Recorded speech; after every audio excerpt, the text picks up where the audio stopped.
ইমানদার মুসলমান, বিদায় হজর বাসনে রাসূল করিম সাল্লাল্লাহু আলাইহি ওয়াসাল্লাম 12 নম্বরে যেই বক্তব্যটা দিয়েছিলেন, রাসূল করিম সাল্লাল্লাহু আলাইহি ওয়াসাল্লাম বলেন, মনে রেখো আমি অনেককে সেদিন মুক্ত করব। কোন দিন? বিচার কার্য যেদিন হবে, বিচারের মাঠ যেদিন কায়েম হয়ে যাবে, আল্লাহর নবী মুহাম্মদ আরবি সাল্লাল্লাহু আলাইহি ওয়াসাল্লাম বলে, আমি সেই দিন কিছু মানুষকে আমি মুক্ত করব এবং কিছু মানুষ আমার থেকে মুক্ত হয়ে যাবে। কিছু মানুষ আমার থেকে যখন মুক্ত হয়ে যাবে, তখন আমি আল্লাহ তাআলাকে ডেকে ডেকে বলবো, আয় আল্লাহ, এরা তো আমার সঙ্গী, এরা তো আমার উম্মত, আয় আল্লাহ, এদেরকে কেন পৃথক করা হইল? তখন আল্লাহ তাআলা ডেকে ডেকে বলবেন, হাবিব, এই যে আপনার উম্মতগুলো দেখতেছেন, এই আপনার উম্মতগুলো দুনিয়ার জমিনে আপনার ইন্তেকাল হওয়ার পরে, আপনি দুনিয়ার জমিন থেকে বিদায় হয়ে যাওয়ার পরে, তারা ইসলামের মধ্যে নতুন নতুন কিছু আবিষ্কার করে সেগুলোকে সওয়াবের নিয়তে তারা আমল করেছে। এই কথা আল্লাহ তাআলা যখন বলবেন, বলার সঙ্গে সঙ্গে আল্লাহর নবী মুহাম্মদুর রাসূলুল্লাহ সাল্লাল্লাহু আলাইহি ওয়াসাল্লাম রাগ করে তার থেকে চেহারাটা ঘুরিয়ে ফেলবেন। চেহারাটা ঘুরানোর পরে বলবেন, সুক্কান সুক্কান লিমান গায়্যারা মিন বাদি, যাও যাও, দূর হয়ে যাও, দূর হয়ে যাও। যেহেতু আমি দুনিয়ার জমিন থেকে বিদায় হয়ে যাওয়ার পর তুমি ইসলামের মধ্যে নতুন নতুন কিছু আবিষ্কার করেছো, বেদাত সৃষ্টি করেছো, যাও, আজকে আমি তোমাকে আমার থেকে পৃথক করে দিলাম, তুমি আজ থেকে আমার উম্মত নও। তাহলে এইখানে একটা বিষয় আপনাদেরকে বলি, যার সুপারিশ ব্যতীত জান্নাতে যাওয়ার কোনো সুযোগ নাই, এই লোকটা যদি, এই মানুষটা যদি আমাদের থেকে রাগ করে চেহারাটা ঘুরিয়ে ফেলেন, আমাদের থেকে যদি মুখ ফিরিয়ে নেয়, তাহলে হাসরের ময়দানে বিচার কার্যের দিন, যেদিনকার আমাদেরকে পুরস্কার দিবেন, তাহলে ওই দিন আমাদের অবস্থাটা কি হবে? জাহান্নাম ছাড়া কোনো উপায় থাকবে, জাহান্নাম ছাড়া কোনো উপায় থাকবে না। কিয়ামতের ময়দানে আল্লাহ তাআলা নিজে কিছু কিছু বান্দাদের ব্যাপারে মামলা করবেন। এমনকি রাসূল করিম সাল্লাল্লাহু আলাইহি ওয়াসাল্লাম কিছু কিছু বান্দাদের ব্যাপারে মামলা করবেন। কিছু কিছু ওয়াইজ, কিছু কিছু বক্তাদের ব্যাপারে আল্লাহ তাআলা আল্লাহর হাবিব মুহাম্মদুর রাসূলুল্লাহ সাল্লাল্লাহু আলাইহি ওয়াসাল্লাম মামলা করবেন। এই বলে মামলা করবেন যে আল্লাহ তাআলা আয়াত দিয়া বুঝাইছে একটা, কিন্তু আমাদের বক্তাগণ বুঝাইছে আর একটা। আল্লাহর হাবিব একটা বুঝাইছেন, আমাদের মতো কিছু মানুষ এইটাকে আর একটা বুঝাইছেন। সহিহ একটা কোরআনের আয়াত, সহিহ একটা হাদিসের টুকরা দিয়া তারা বেদাতি কর্মকাণ্ড চালাইছে, বেদাতি দলিল হিসাবে ব্যবহার করেছে, বেদাতের দলিল হিসাবে দিয়েছে। এই জন্য আল্লাহর নবী মুহাম্মদুর রাসূলুল্লাহ সাল্লাল্লাহু আলাইহি ওয়াসাল্লাম হাসরের ময়দানে একদল উম্মতের জন্য রাসূল সাল্লাল্লাহু আলাইহি ওয়াসাল্লাম নিজে মামলা করবে। এমনকি আমাদের দেশে যে সমস্ত পীর অলি বুজুর্গগণ আছেন, এই পীর অলি বুজুর্গগণ তারাও একদিন মামলা করবেন। যেমন আমাদের সমাজের ভিতরে একটা প্রবাদ বাক্য আছে, বা আমাদের সমাজের ভিতরে একটা কার্য আছে, যে খাজা মঈনুদ্দিন চিশতি রহমাতুল্লাহ আলাইহি উনি গান বাদ্যযন্ত্র আবিষ্কার করে গেছেন। এই যে একটা মিথ্যা অপবাদ তার নামে দেওয়া হইল, এই মিথ্যা অপবাদ দেওয়ার কারণে হাসরের ময়দানে এই সমস্ত লোকদের ব্যাপারে যারা মিথ্যা তার উপরে অপবাদ রটাইছে, কুচ্চা রটাইছে, এদের ব্যাপারে খাজা মঈনুদ্দিন চিশতি রহমাতুল্লাহ আলাইহি মামলা করবেন। কি করবেন? যেই কাজগুলি আমি তাদেরকে করতে বলি নাই, তারা এই কাজগুলো করছে। এই জন্য খাজা মঈনুদ্দিন চিশতি রহমাতুল্লাহ আলাইহি মামলা করবেন। এইরকম অনেক বুজুর্গ আছেন, যেমন শাহজালাল রহমাতুল্লাহ আলাইহি, তিনিও কিছু কিছু বান্দাদের ব্যাপারে মামলা করবেন। আমরা বড় পীরের নামে সিন্নি করি, বড় পীর আপনাদেরকে সিন্নি করতে কইয়ে গেছে? বড় পীর শাহজালাল রহমাতুল্লাহ আলাইহি আপনাদেরকে বছর বছর সিন্নি করতে কইয়ে গেছে? এই যে মিথ্যা অপবাদ, কিছু কিছু কাজ আমাদের সমাজের মধ্যে বর্তমানে চলিত রয়েছে, চলতেছে। আমরা সওয়াবের নিয়তে কাজ করি, কিন্তু এই কাজগুলো মূলত বেদাত। কাজগুলো কি? মূলত বেদাত। ইসলামের ভিতরে নতুন নতুন কিছু সৃষ্টি আমরা করেছি, ইসলামের ভিতরে কিছু নতুন নতুন কিছু জিনিস আমরা আবিষ্কার করেছি। এই আবিষ্কার করার কারণে আসলে ময়দানে কিছু কিছু পীর ওলি বুজুর্গ আছেন, তারা তাদের এই মুরিদদের নামে মামলা করবেন। এমনকি কিছু কিছু উম্মতদের ব্যাপারে আল্লাহর নবী স্বয়ং নিজে মামলা করবে। কি করবেন? মামলা করবেন। এই জন্য বেদাতি কোনো কর্মকাণ্ডের সাথে আমাদেরকে জড়িত রাখা যাবে না। বেদাত যদি সৃষ্টি করি সেক্ষেত্রে কি হবে? রাসূল সাল্লাল্লাহু আলাইহি ওয়াসাল্লাম হাসরের ময়দানে আমার থেকে চেহারাটা ঘুরিয়ে ফেলবেন, আমার থেকে চেহারাটা ঘুরিয়ে ফেলবেন। বিদায় হজরের ভাষণে রাসূল করিম সাল্লাল্লাহু আলাইহি ওয়াসাল্লামের সাথে শানে এই যে আয়াত নাজিল হয়েছিল, আল ইয়াউমা আকমালতু লাকুম দীনাকুম ওয়া আতমামতু আলাইকুম নি'মাতি ওয়া রাদিতু লাকুম ইসলাম দীনা। আজ থেকে ইসলাম পরিপূর্ণ। আজ থেকে ইসলাম কি হয়ে গেছে? পরিপূর্ণ হয়ে গেছে। ইসলামের কোনো বিধান আর বাকি নাই। তাহলে রাসূল সাল্লাল্লাহু আলাইহি ওয়াসাল্লামের ওই দিন ইসলাম পরিপূর্ণ হয়ে গেছে। এরপর থেকে নতুন কোনো জিনিস আর আবিষ্কার হবে না, নতুন কোনো আমল আর আবিষ্কার হবে না, নতুন কোনো নবী আর দুনিয়ার জমিনে আসবে না, নতুন কোনো কোরআন আর দুনিয়ার জমিনে আসবে না। তাহলে আপনাদের কাছে আমার প্রশ্ন হইল, যেহেতু ইসলাম পরিপূর্ণ হয়ে গেছে, ইসলাম একদম পরিপূর্ণ, কানায় কানায় ভরপুর, এইখানে নতুন কোনো কিছু আবিষ্কার করা, আমল করা, এটা আমাদের জন্য ঠিক হবে কিনা? কোনোভাবে ঠিক হবে? কোনোভাবে ঠিক হবে না। তাহলে আমরা যারা করব, রাসূল করিম সাল্লাল্লাহু আলাইহি ওয়াসাল্লাম বলেন, যারা নতুন নতুন আবিষ্কার করবা, আমল করবা, আমলের নিয়তে, সওয়াবের নিয়তে আমল করবা, তোমরা জেনে নাও তোমাদের ঠিকানাটা তোমরা জাহান্নাম করে নিও। তোমাদের ঠিকানাটা তোমরা জাহান্নামে ঠিক করে নিও। তোমাদের স্থান জান্নাতে হবে না।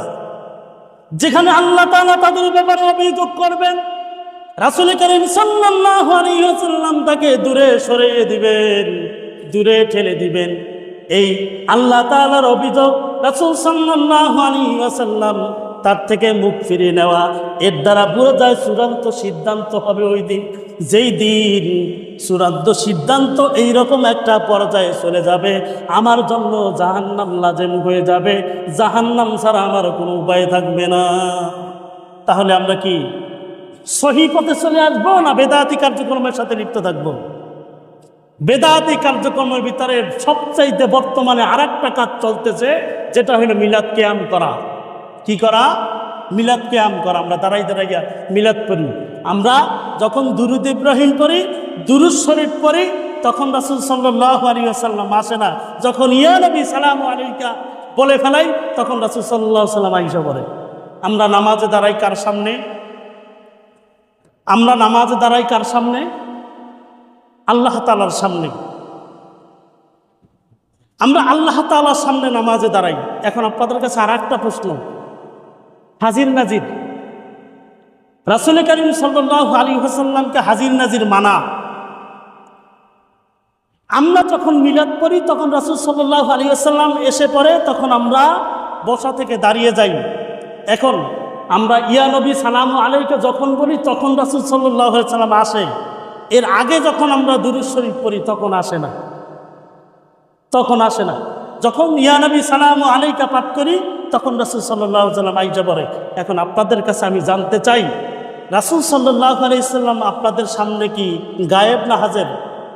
আপনারা কি সরাসরি রাসূল সাল্লাল্লাহু আলাইহি ওয়াসাল্লাম যে আসে, এটা সরাসরি আপনারা দেখতে পান? আমি দেখতে পাই। তা রাসূল সাল্লাল্লাহু আলাইহি ওয়াসাল্লাম কোন সময় আসলো আপনি দেখলেন কেমনে?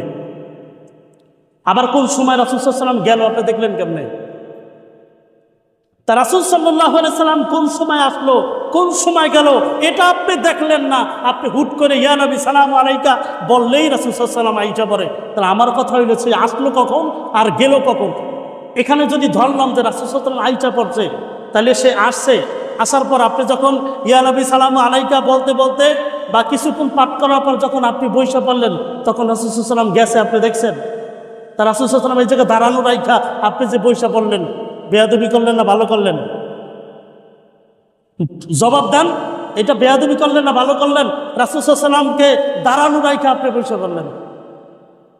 এই যে এখন আমার প্রশ্ন হইল এইটা যে হাজের নাজের বলতে আমরা যেটা জানি, আমরা নামাজে দাঁড়াই, আমাদের সামনে আল্লাহ তাআলা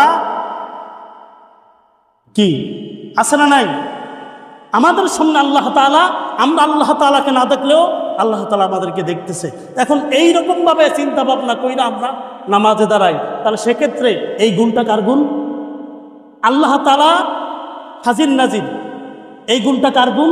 আল্লাহ তাআলার বিশেষ একটা গুণ। এই দেখেন, কিছু কিছু গুণ আল্লাহ তাআলার বিশেষ গুণ ছিল, যে গুণটা দুনিয়ার কাউকে দেয় নাই। এমনকি মুহাম্মদুর রাসূলুল্লাহ সাল্লাল্লাহু আলাইহি ওয়াসাল্লামকেও দেন নাই, এমনকি রাসূল সাল্লাল্লাহু আলাইহি ওয়াসাল্লামকেও দেন নাই।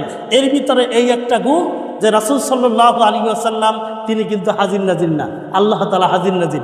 এখন আমার প্রশ্ন হইল আপনাদের কাছে যে রাসূল সাল্লাল্লাহু আলাইহি ওয়াসাল্লামকে আপনি যে হাজির নাজির মনে করলেন, এই গুণটা কার গুণ? এই গুণটা আল্লাহ তাআলার গুণ। কার গুণ? এই গুণটা যদি আল্লাহ তাআলার গুণ হয়ে যায়, তাহলে আল্লাহ তাআলার গুণটাকে যদি আপনি দুনিয়ার অন্য কাউকে দিয়ে দেন, এমনকি মুহাম্মদুর রাসূলুল্লাহ সাল্লাল্লাহু আলাইহি ওয়াসাল্লামকে দিয়ে দেন, সেক্ষেত্রে আপনি শিরিক করলেন কিনা? এইটা আপনাদের জন্য যারা এই সমস্ত কাজগুলো করেন, এই বেদাতি কর্মকাণ্ডগুলো, যারা কর্মকাণ্ডের সাথে যারা লিপ্ত রয়েছেন, আপনাদেরকে বলি এই কাজগুলো শিরিক ফিস সিফাত, আল্লাহ তাআলার গুণের সাথে আপনি শিরিক করলেন। এই কাজগুলো যারা করলেন তারা আল্লাহ তাআলার গুণটাকে রাসূল সাল্লাল্লাহু আলাইহি ওয়াসাল্লামের শানে ব্যবহার করার কারণে শিরিক করলেন। কি করলেন? শিরিক করলেন। এই কাজগুলো করা যাবে? যাকে ভালো লাগে তারপরও কইলেন। রাসূল সাল্লাল্লাহু আলাইহি ওয়াসাল্লাম মৃত্যুর পর যখন হিসাব নিকাশ হবে হাসরের ময়দানে, আল্লাহ তাআলা নিজে যখন অভিযোগ দাখিল করবে, আপনি যখন দুনিয়ার জমিন থেকে মারা গেছেন, দুনিয়ার জমিন থেকে বিদায় হয়ে গেছেন, বিদায় হয়ে যাওয়ার পরে এরা নতুন নতুন কিছু জিনিস আবিষ্কার করছে, তখন রাসূল সাল্লাল্লাহু আলাইহি ওয়াসাল্লাম রাগ করে তার চেহারাটা যখন ঘুরেই ফেলবেন, ঘুরেই ফেলার পরে আল্লাহ তাআলা রাসূল সাল্লাল্লাহু আলাইহি ওয়াসাল্লাম বলবেন, সুহকান সুহকান লিমান গায়্যারা মিন বাদিহি, যাও দূর হয়ে যাও, যেহেতু তুমি দুনিয়ার জমিনে আমার দিনকে তুমি পছন্দ করলা না, পরিপূর্ণ দিনটাকে তুমি পুষ্পবিদ্ধ করলা, পরিপূর্ণ দিনটার ভিতরে তুমি নতুন নতুন জিনিস আবিষ্কার করলা, যাও তুমি দূর হয়ে যাও, তুমি আমার উম্মত না। তাই এই লোকটা জাহান্নাম ছাড়া আর কোনো তার পথ থাকবে? জাহান্নাম ছাড়া কোনো পথ থাকবে না। তাহলে সেক্ষেত্রে আমরা যারা বিদআতের সাথে লিপ্ত হব, বিদআতি কর্মকাণ্ডকে আমলের নিয়াতে, সওয়াবের নিয়াতে করব, আমাদের ঠিকানাটা আমরা যারা জাহান্নামে বানিয়ে নিই। রাসূল সাল্লাল্লাহু আলাইহি ওয়াসাল্লাম স্পষ্টভাবে বলছেন, তুমি বিদআত করো, বিদআতি কর্মকাণ্ড পালন করো, তোমার স্থানটা তুমি জাহান্নামের জন্য লাজম করে নাও, তোমার স্থানটা তুমি জাহান্নামে বানাই নিও। কুল্লু বিদআতিন দালালা ওয়া কুল্লু বিদআতিন ফিন্নার। প্রত্যেকটা বেদাত গুমরাহ, প্রত্যেকটা বেদাত গুমরাহ। আর প্রত্যেকটা বেদাত যে গুমরাহর পথে আমরা চলবো, এই গুমরাহি আমাদেরকে কোনোদিন জান্নাতের দিকে নিয়ে যাবে না, এই গুমরাহটা আমাদেরকে জাহান্নামের দিকে নিয়ে যাবে। কোথায় নিয়ে যাবে? জাহান্নামের দিকে নিয়ে যাবে। এই জন্য ইমানদার মুসলমান, আমাদেরকে ইসলামের ভিতরে আমল করার মতো কোনো জিনিসের অভাব আছে? রাসূল সাল্লাল্লাহু আলাইহি ওয়াসাল্লামের জিন্দেগির ভিতরে, তার 63 বছরের জিন্দেগি, যেটা আমাদের আমলের বিষয়, এই আমলের ভিতরে থেকে শুরু করে দেখেন, রান্নাঘর থেকে শুরু করে রাষ্ট্র পর্যন্ত এমন কোনো দিক নির্দেশনা যায় নাই যেই দিক নির্দেশনা রাসূল সাল্লাল্লাহু আলাইহি ওয়াসাল্লামের জীবনে ছিল না। রাসূল সাল্লাল্লাহু আলাইহি ওয়াসাল্লামের জীবনে ছিল না, এমন কোনো দিক নির্দেশনা নাই। কিন্তু দেখেন, এই পরিপূর্ণ দিনটাকে আমরা প্রশ্নবিদ্ধ করতেছি, এই পরিপূর্ণ দিনটাকে আমরা কি করতেছি, কি নতুন নতুন কিছু আবিষ্কার করে সওয়াবের নিয়তে আমরা করতেছি। যাই হোক, আল্লাহ তাআলা আমাদেরকে এই যে বিদআতের কথা বলা হইল, রাসূল সাল্লাল্লাহু আলাইহি ওয়াসাল্লাম আমাদেরকে যেই ভবিষ্যৎবাণীগুলো দিলেন, বিদায় হজের ভাষণে যেই সমস্ত কথাগুলো আমাদেরকে বললেন, এর উপর আমল করার তৌফিক দান করুন। আরেকটা হাদিস বলবো, এরপরে শেষ করব। লা তাজিরু ওয়াজিরাতু উযরা উখরা। আল্লাহ তাআলা বলেন, একজনের আমল দিয়ে কখনো আরেকজন জান্নাতে যাবে না, একজনের গুনাহ দিয়া আরেকজন কখনো জাহান্নামে যাবে না।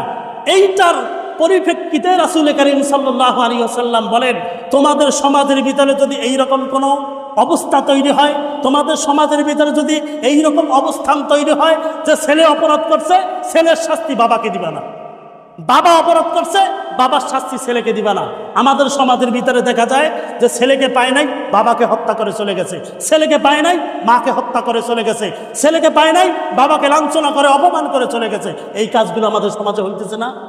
এই কাজগুলো যারা করতেছে তারা কি ভালো কাজ করতেছে? কোনোদিন ভালো কাজ করতেছে না। এক ভাইয়ের অপরাধ আর এক ভাইয়ের উপর শাস্তি বর্তানো যাবে না। যে অপরাধ করছে তাকে শাস্তি দাও। লা তাজিরু ওয়াজিরাতু বিজরা উখরা। একজনের আমলে আরেকজন যেই রকম জান্নাতে যাবে না, একজনের অপরাধে আরেকজন ভাই, আরেকজন মানুষ বা পিতা অথবা মাতা অথবা ভাই কখনো অন্য মানুষ শাস্তি পাইতে পারে না। যে অপরাধ করছে সে শাস্তি ভোগ করবে। একজনের অপরাধের কারণে আরেকজনকে লাঞ্ছিত করা যাবে না।